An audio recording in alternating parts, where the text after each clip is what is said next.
ॐ अज्ञानतिमिरान्धस्य ज्ञानाञ्जनाशलाकया चक्षुरुन्मिलितं येन तस्मै श्रीगुरुवे नमः।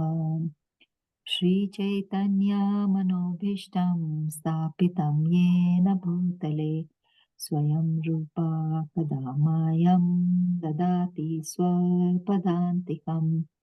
वन्देऽहं श्रीगुरुं श्रीयुतापदकमलं श्रीगुरुं वैष्णवांश्च श्रीरूपं साग्रजातं सहगना रघुनाथं वितं तं सजीवम् साद्वैतं सावधूतं परिजनासाहितं कृष्णचैतन्यदेवम् श्रीराधा कृष्णपादान् सहगना ललिता श्री विशाखावितांश्च हे कृष्णा करुणा सिन्धु दीनबन्धु जगत्पते गोपेश गोपिका कान्ता राधाकान्ता नमोऽस्तुते तप्तकाञ्चन गौराङ्गी राधे वृन्दावनेश्वरी ऋषभानु सुते देवी प्रणमामि हरे प्रिय वाञ्छकल्पतरुभ्यश्च कृपा सिन्धुभैव च पतितानां पावनेभ्यो वैष्णवेभ्यो नमो नमः। श्रीकृष्ण चैतन्य प्रभु Nityanand Shri Shri Advaita Advaita Gadadhar Shri श्रीवासादि गौरभक्तवृन्द Hare Krishna Krishna Krishna Krishna Hare Hare Hare Ram Ram Ram Hare Hare. Hare Krishna Mataji, thank you for joining in and giving your precious time to us. Mataji, Thank we are reading the Hare Krishna, reading the Srimad Bhagavatam. We are on Canto 2, Chapter 9. Chapter 9 is Answers by Citing the Lord's Version, and we are on text 37. And we can finish the whole text today, starting you. from by following the instructions. Hare Okay. Krishna Mataji, over to you. Hare Krishna. So as always, thank you for giving me this opportunity. I'm always very grateful to have this opportunity because then I feel by doing these classes, maybe, hopefully, I'm pleasing my spiritual master. Mukam karote vachalam pangam langayate girim yat kripa tadham vande Shri Gurum Dinataranam. I offer my respectful obeisances unto my spiritual master, the deliverer of the fallen souls. His mercy turns the dumb into eloquent speakers and enables the lame to cross mountains.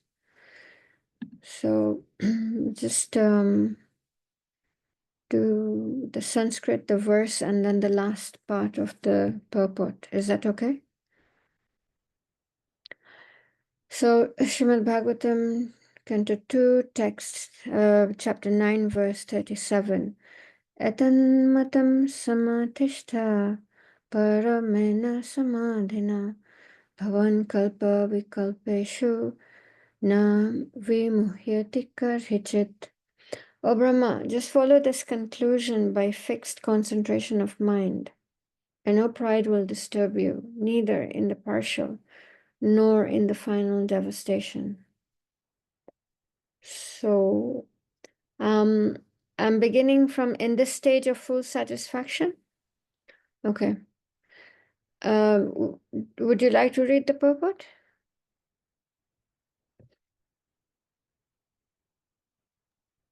Hare Krishna, does anybody would volunteer to read the purport?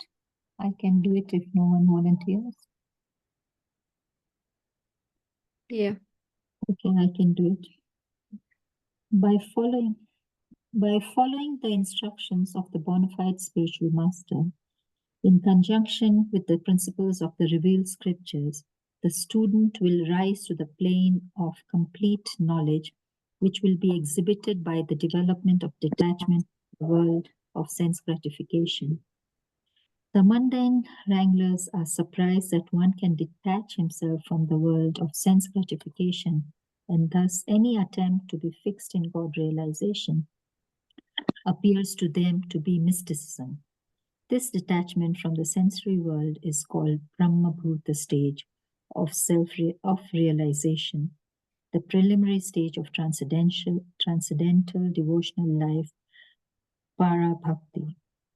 The Brahma-bhuta stage of life is also known as Atmarama stage, in which one is fully self-satisfied and does not hanker for the world of sense enjoyment. This stage of full satisfaction is the proper situation for understanding the transcendental knowledge of the personality of Godhead. The Srimad Bhagavatam 1.2.20 affirms this. Evam prasana manaso bhagavat bhakti yogatya bhagavata tattva vinanam vijnanam mukta sangasya jayate. Thus, in a complete satisfied stage of life, exhibited by full detachment from the world of sense enjoyment, as a result of performing devotional service, one can understand the science of God in the liberated stage. In this stage of full satisfaction and detachment from the sensory world, one can know the mystery of science of God with all its confidential intricacies and by grammar or academic speculation. Because Brahma qualified himself for such reception, the Lord was pleased to disclose the purpose of Srimad Bhagavatam, the direct instruction of the Lord to any devotee who is detached from the world of sense gratification is possible, as stated in Bhagavad Gita 10.10. Tesam satata yuktanam bhajatam priti purvakam tadami buddhi yogam tam yena mam upayanti te. Unto the devotees who are constantly engaged in the Lord's transcendental loving service, priti purvakam, the Lord, out of his causeless mercy upon the devotee, gives direct instruction so that the devotee can make accurate progress on the path returning home, back to Godhead.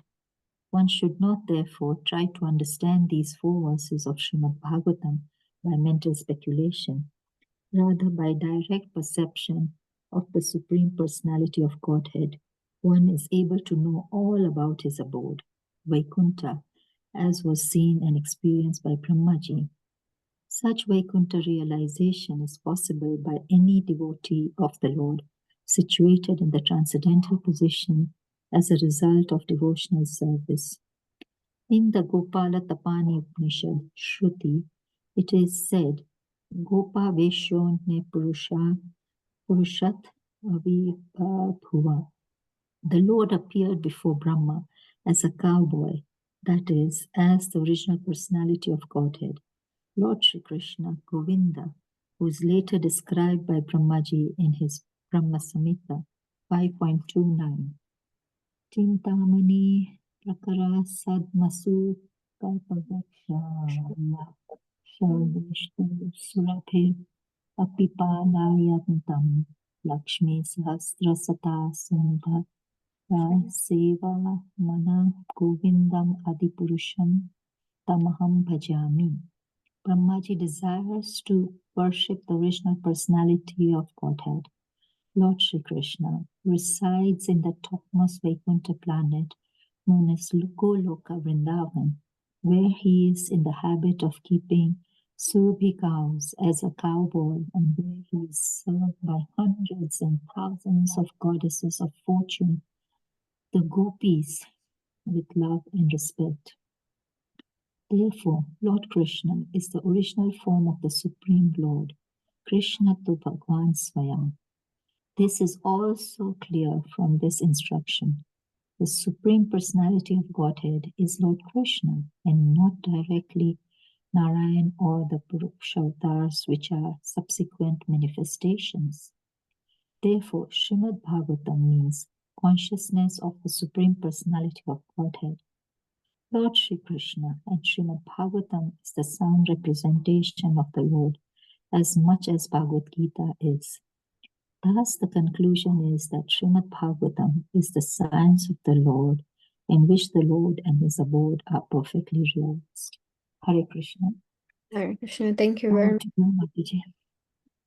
So just one more time, the verse itself.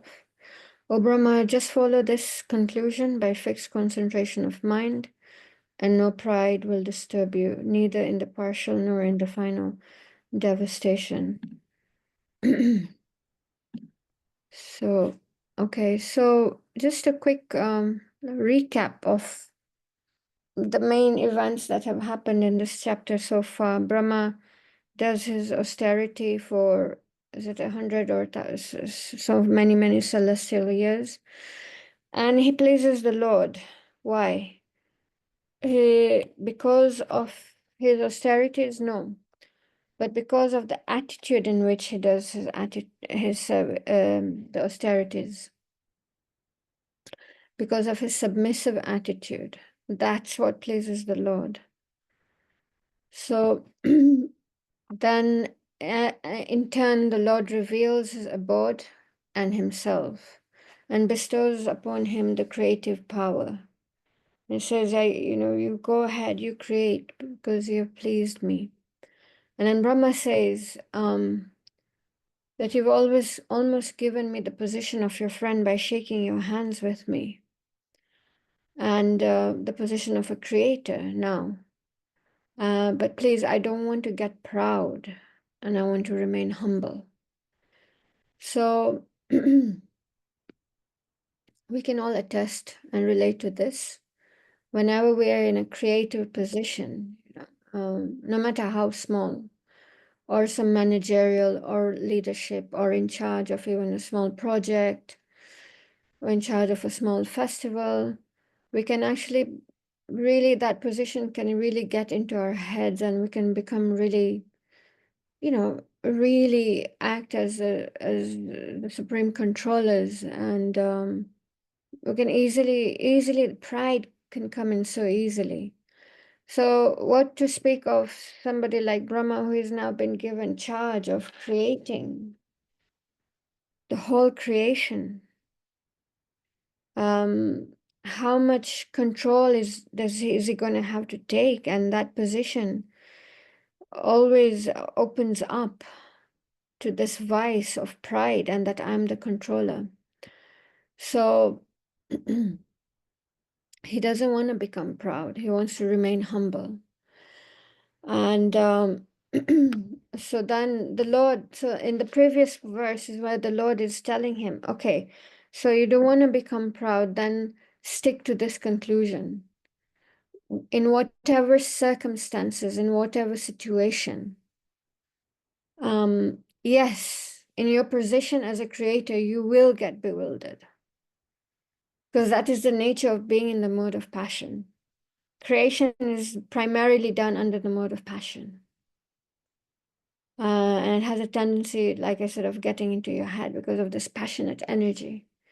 Very easy to succumb to these vices of pride and anger, control. So the Lord is like, yes, you will get bewildered.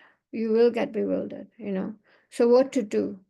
So in the previous verse, the Lord is telling him in all circumstances, directly or indirectly, the conclusion has to be the Lord.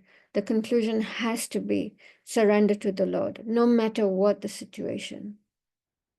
So in all situations, the conclusion has to be Krishna and service to Krishna and his devotees.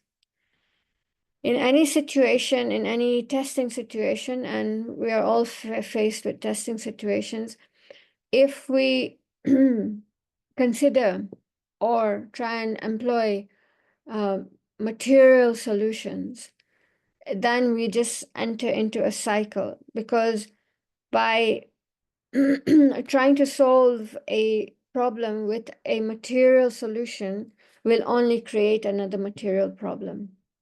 And we try and solve that, and for a minute we're like, we breathe, take a deep breath, and then no sooner another problem presents itself. And this is the material world. Material solutions will only need to lead to more material problems. So many places, Srila Prabhupada, has said this ism and nationalism and communism and philanthropism, all these isms, nothing are going to, is nothing is, the solutions are not permanent. They're so temporary because they're all based on just adjusting material circumstances. The actual problem, Srila Prabhupada always says, is birth, death, old age, and disease. And until and unless we face these problems squarely from spiritual directions, we will just entangle ourselves into more situations.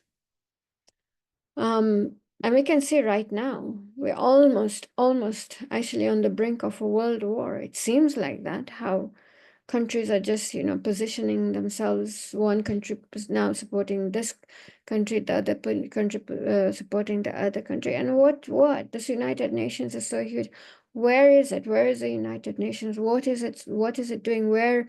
How has it done anything to actually stop any of these wars? So here's Srila Prabhupada's words coming true. None of these isms are going to help us in the long run. So this is what Krishna is telling Brahma, Lord Brahma. He will get bewildered. He will have a tendency to look for material solutions. But in all circumstances, the conclusion has to be Krishna. So Krishna is telling him, don't lose sight. You're doing everything under my instruction and to please me. And this has to remain in any situation during your creation. The conclusion has to be me. So Kartik is going on. A lot of us are doing many vrats and everything. So remember the whole point, like Brahma did the austerity. Krishna, austerities don't please Krishna. He's beyond all this. What pleases him is the attitude in which we've done the austerity. What is the intention of the austerity? Is the intention to please him? So this is very important. Everything we're doing, is it under instruction, of the Guru Parampara, disciplic succession? And is it to please the Lord?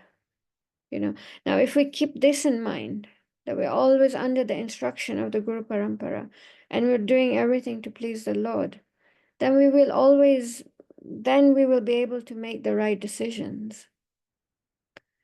So it's a very important pivotal question to ask. How can we apply this in our everyday lives? How is a question we can ask ourselves. How in all circumstances, no matter what, directly or indirectly, how do I conclude? How can my conclusion be Krishna? A very important question. And if we always keep this question at the forefront of our minds, then I feel we empower ourselves to make spiritual decisions. Srila Prabhupada is saying in the purport, don't get confused by the grammarian's conclusion. And what is this conclusion? Mostly Mayavadi, Sunyavadi, impersonalists, and Gyanis. Mayavadis, you are God, I am God. Right now, we just don't know it. So don't get caught up with this conclusion. Or the impersonalist, no form. We're all formless. The conclusion is that we're all formless. No, don't get caught up with this also. Or we're all God. Right now we're in illusion, we just don't know it. No, don't. Or zero, Sunyavadi. At the end of this lifetime, there's nothing. Finished. Sunya, everything is over. No, don't get caught up in any of these conclusions. It is word jugglery, philosophers, jnanis. There's no exact conclusion. It's a whole lot of word jugglery. And actually, if you analyze the lives of these jnanis, or what Srila Prabhupada says in the purport grammarians, they don't really have a process that they're following. They don't have a spiritual process. They don't have a sadhana. So immediately any process, so many organizations, so many institutions, coming up with so many philosophies, this. But a nice way of testing on these organizations and is what's their daily practice, what's their sadhana, you know? And you will see actually a lot of these organizations do not have much of a sadhana. So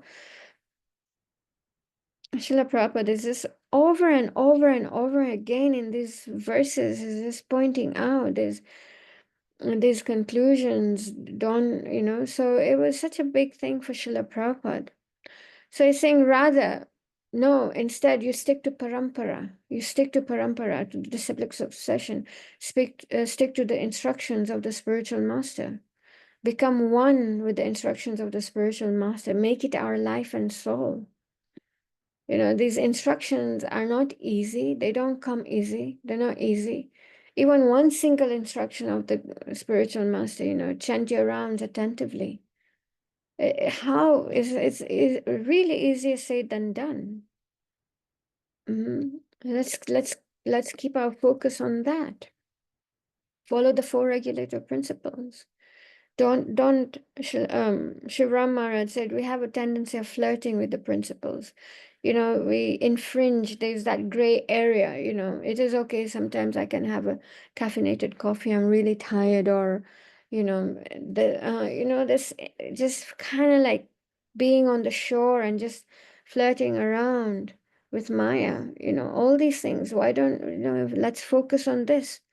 Let's just focus on what we're supposed to be doing and just become really sincere and genuine devotees. and Srila Prabhupada simplified everything for us so much. He simplified his writings. He took the works of the previous acharyas and really simplified it for us to be able to understand. And not only has he simplified the philosophy, but he's given us a very simple and sublime process to follow. Chant, wake up at a decent time, chant, read, associate with devotees, serve, worship the deities, and preach. And it is so perfect and it is so complete. If we only just surrender to the application, we don't need to look outside anywhere. We don't need to look into this philosophy, into this organization. Yeah, maybe we need to know a little bit of this and a little bit of that, only when it comes to preaching, But outside of that, if we want, we can be engaged 24 hours. That's how easy Srila Prabhupada has made it for us. 24 hours a day we can be engaged if we want to. Everything is based on desire. Everything is based on desire. And if we desire to be constantly engaged, it is possible.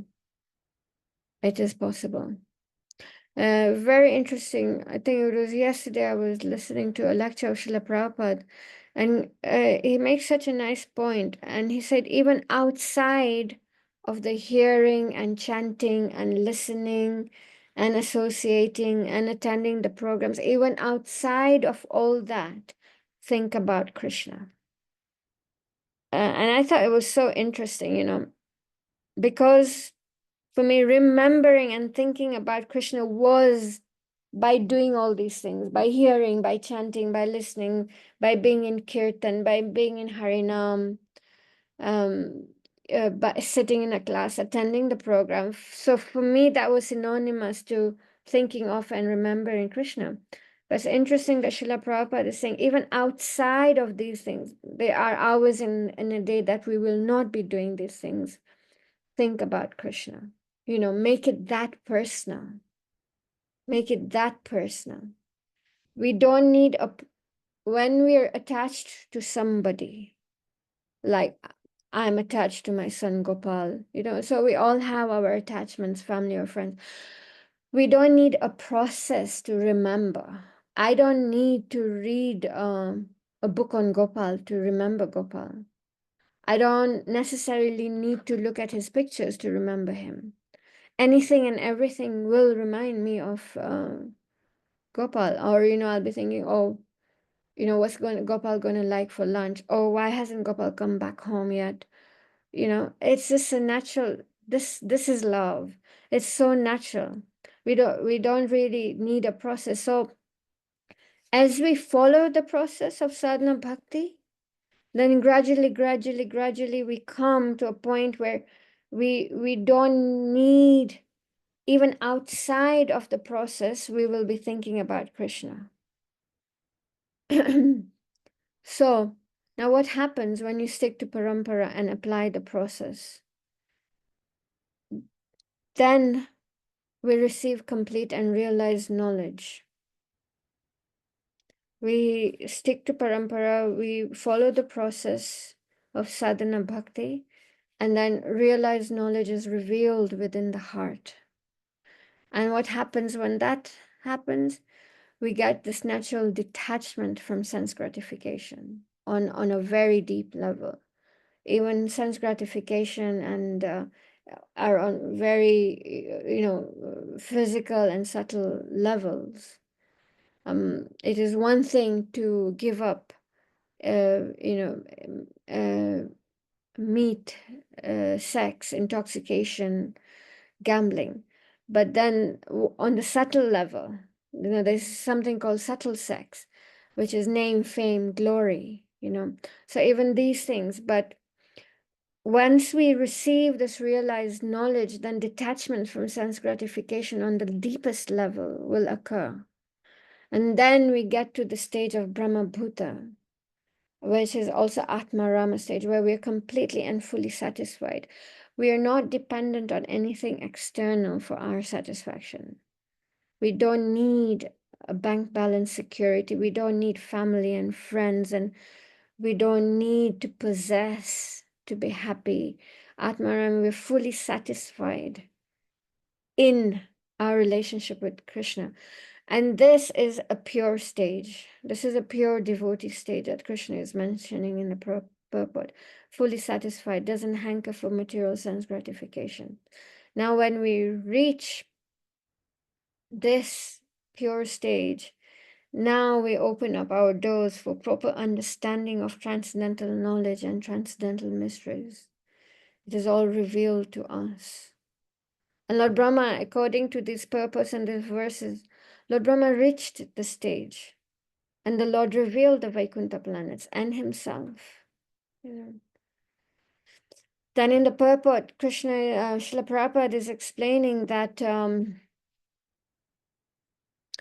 the Lord appeared in front of Brahma as a cowherd boy, and that is the form that Brahma wants to worship.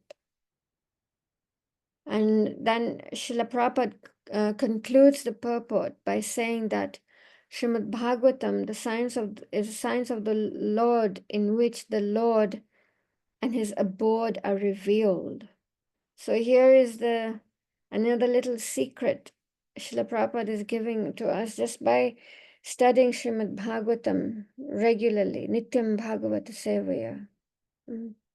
Just by reading Srimad Bhagavatam regularly, the signs of the Lord, in which the Lord and his abode will be gradually revealed in our hearts. So the study of Srimad Bhagavatam, the book Bhagavat, synonymous to Krishna, so important. We're so fortunate.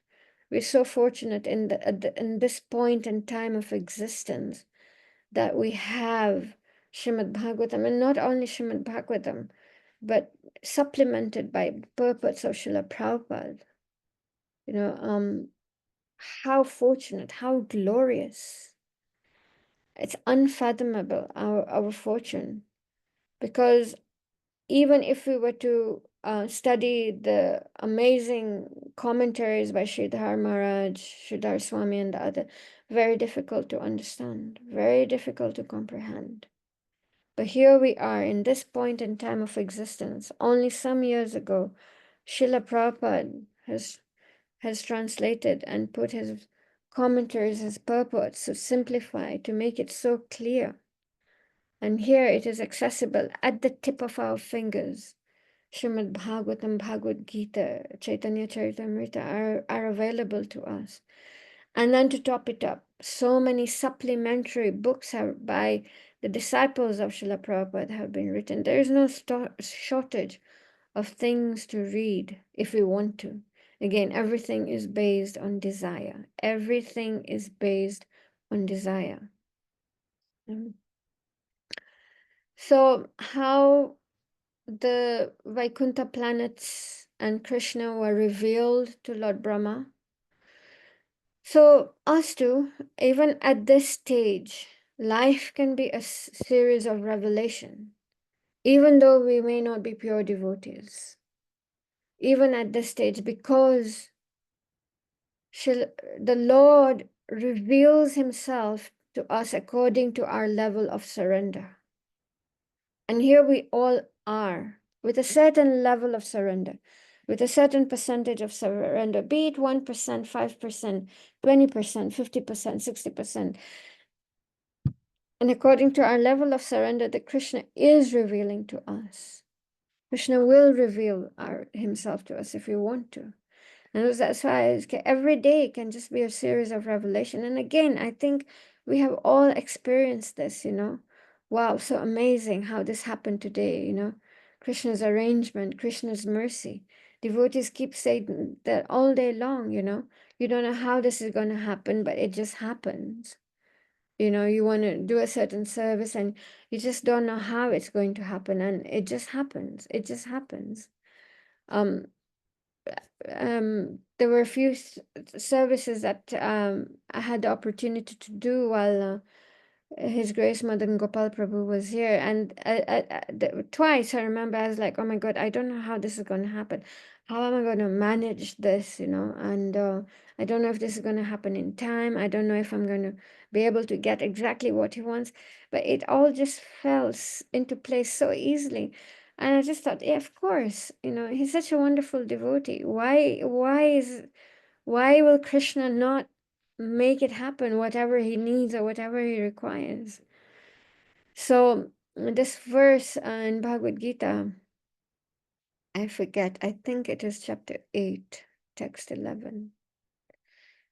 Ye yatha mam prapadyante tam sathaiva bhajamiham mam varta manu vartante manushya partha sarvasaha.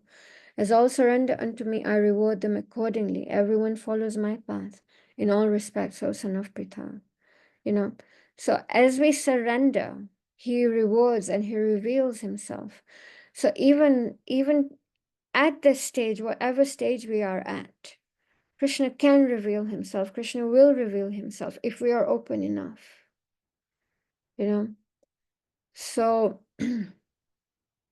like this month, again, coming to this month of Kartik, at just in connection to that revelation can happen to all of us. I want to read just a small excerpt from this wonderful, wonderful, wonderful book by Shivram Maharaj. It's called Sri Damodar Janani.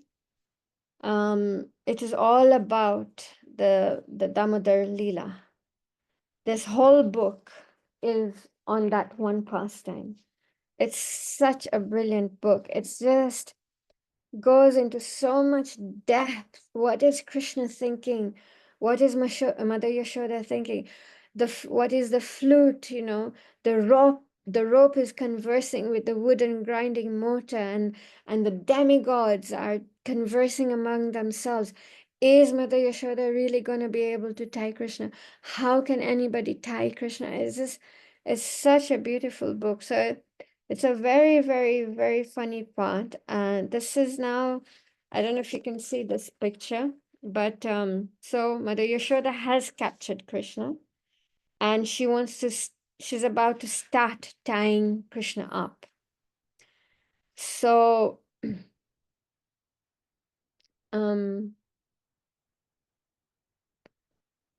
so this is Krishna thinking, okay, so this is Shiva Maharaj writing. Now she's about to tie him up, and these are the thoughts going on, okay?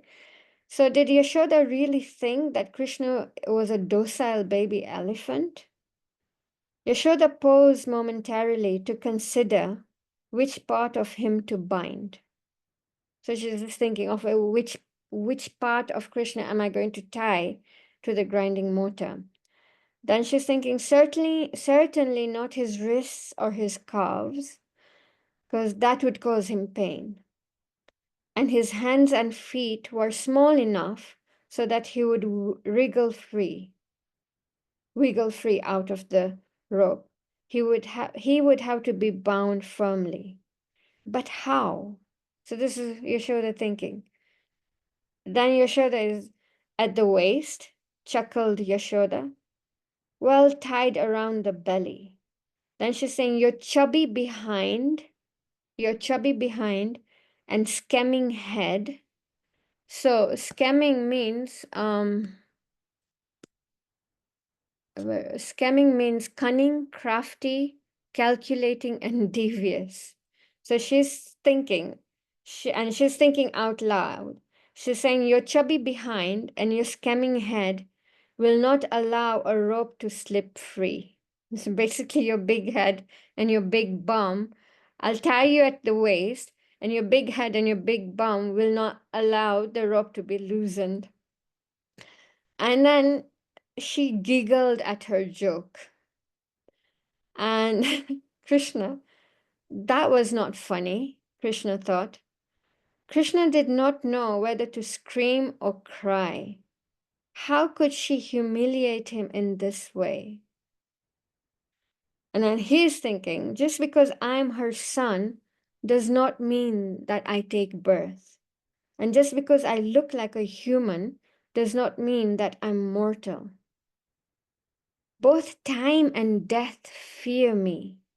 Does she not? No, she did not. You know, so what a revelation. What a revelation here just now in these few minutes. What a revelation, you know. So that's what I mean for a devotee at any stage.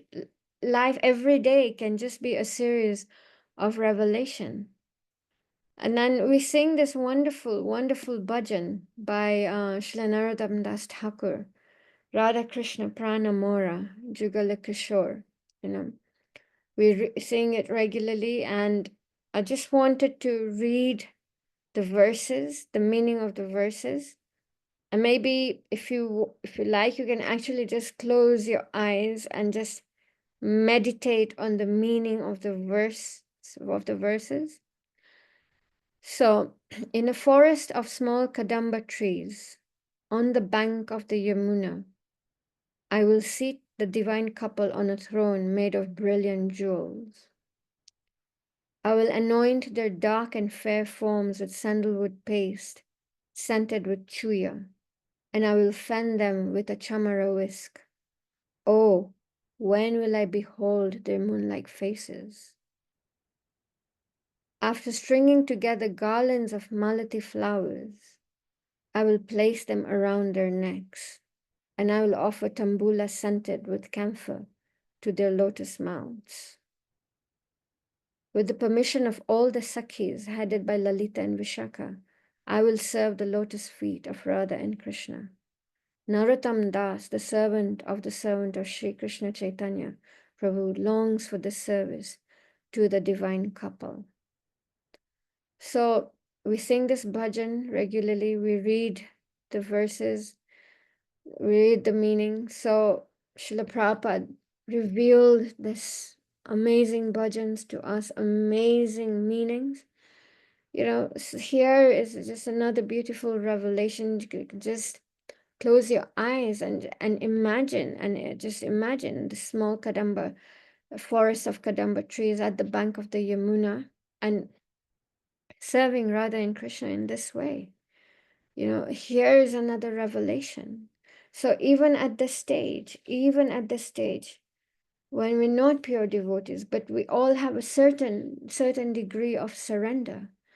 We all have a certain degree of surrender, and according to that, Krishna will reveal himself. Each one of us will get something according to our surrender from these verses, from these, these pastimes, from the philosophy. So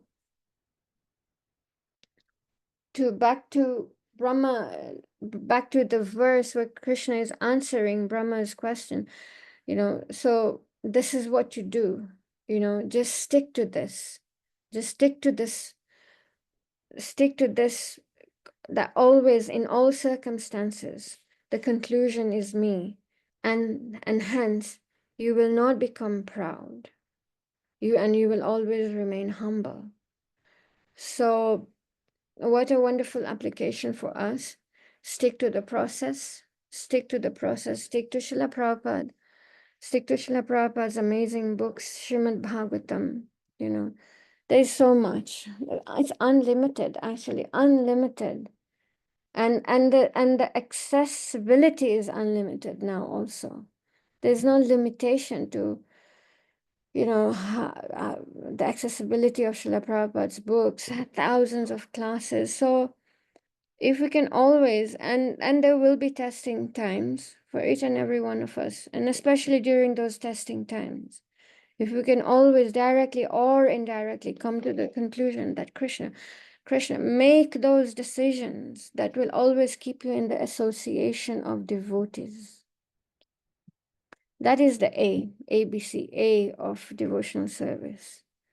No matter how difficult that decision would be, but to always make a decision that will always somehow or another keep you in the association of devotees, I feel you will not go wrong. As devotees, we're not perfect. And I don't even mean sort out the pure devotee or the pure sadhu. Yes, of course, but I mean just general devotees, you, me, and everyone else. We just remain in the association of devotees and everything will be okay. Over the years of my Krishna consciousness, I've seen a lot of people. I feel 90% of the devotees who stray away from the process that Srila Prabhupada has given us is because they stop associating with devotees. I, I know I've been in the movement long enough to, and I keep in touch with these devotees, and you know, a lot of them, for the women, is when they get married to husbands who are not devotees, and really, I just, they're just miserable. Yes, they get going on with life, but they're miserable, you know. And they're just really close friends of mine, and always think like, you cannot, if you're not in the association of devotees, first of all, you cannot follow the four regulative principles. And if you're not going to follow the four regulative principles, very difficult to chant 16 rounds. And very difficult to take. It's difficult even in the association of devotees to regularly, Nityam Bhagavata, so to regularly pick up the Bhagavatam. It's difficult in the association of devotees. What to speak of in the association of non-devotees? Because then you start taking their association. You have to. You have to take some association, right? So if you're not taking association of devotees, you will take association of non-devotees. So coming to the conclusion, today in the application, always remain in the association of devotees, and hopefully sincere devotees, and hopefully pure devotees. You know, even within, amongst us, there are pure devotees. But just always, always pray, pray, pray to Krishna. No matter what, no matter what, always keep me in the association of devotees. Then I know everything will be okay. And everything will be okay. Life will be testing. That's just life. You know, but our consciousness will be supported.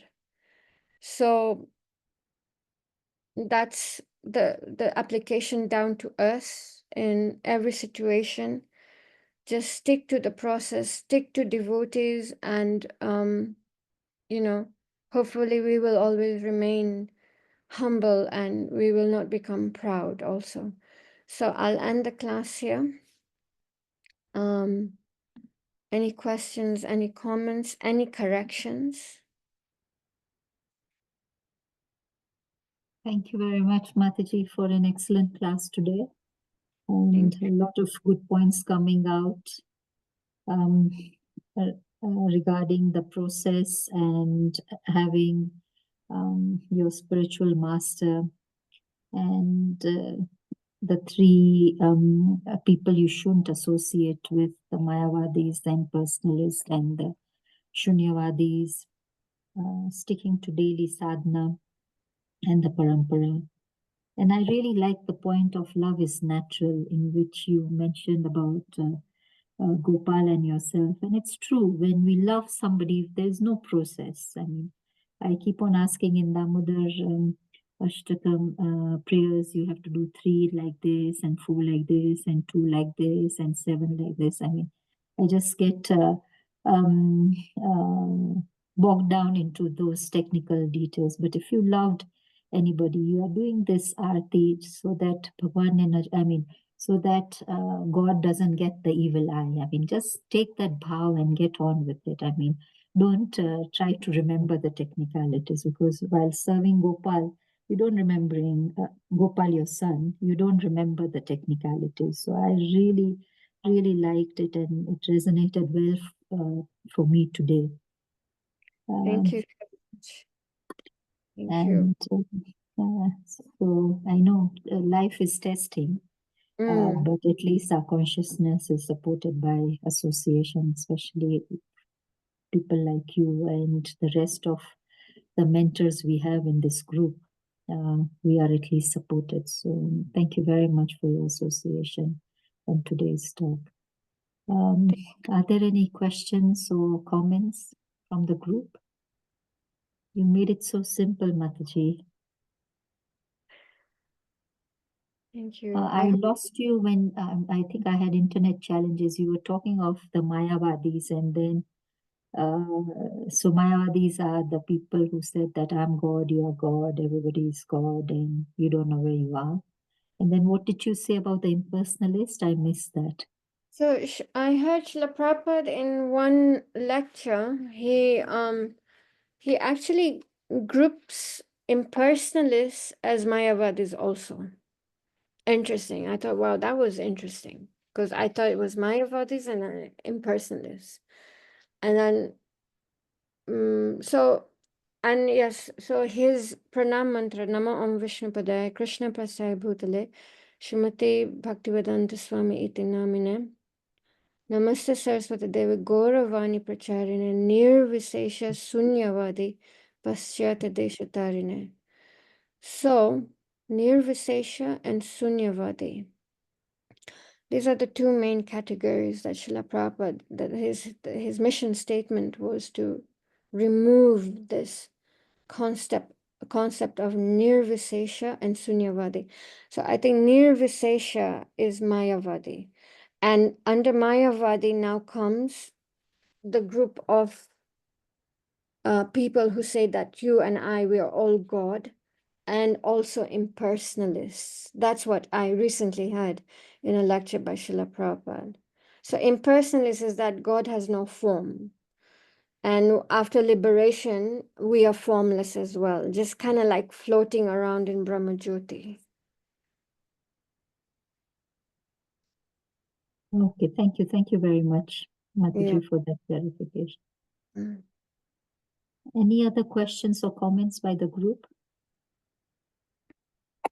If there are no questions or comments, Doreen, Bhaktan Doreen, is it possible for you to end the session today? Okay, maybe not. I can end the session. Sorry, my internet is... Yeah. Hare Krishna. Hare Krishna. Thank you so much, Mataji, for the class. It was really nice. You really simplified it. We really thank you for your time and for the devotees who are present. Thank you also for dedicating your time for this class. Okay. Let us chant by chanting Hare Krishna Maha Mantra. Hare Krishna, Hare Krishna, Krishna Krishna, Hare Hare, Hare Rama, Rama, Hare Rama, Rama Rama, Hare Hare. Panchakalpatarubhyascha Pattanam Pavanebhyo Vaishnavebhyo Namo Namaha. Thank you so much. Thank you very, very much. Srila Hare Prabhupada ki jai. Jai. Ashwariya Lila Mataji ki jai. Jai. Granth Raj Srimad Bhagavatam ki jai. Jai. Thank you very much, Thank you. dear Thank devotees, you. for joining and spending your time here and giving your association. Thank you very much.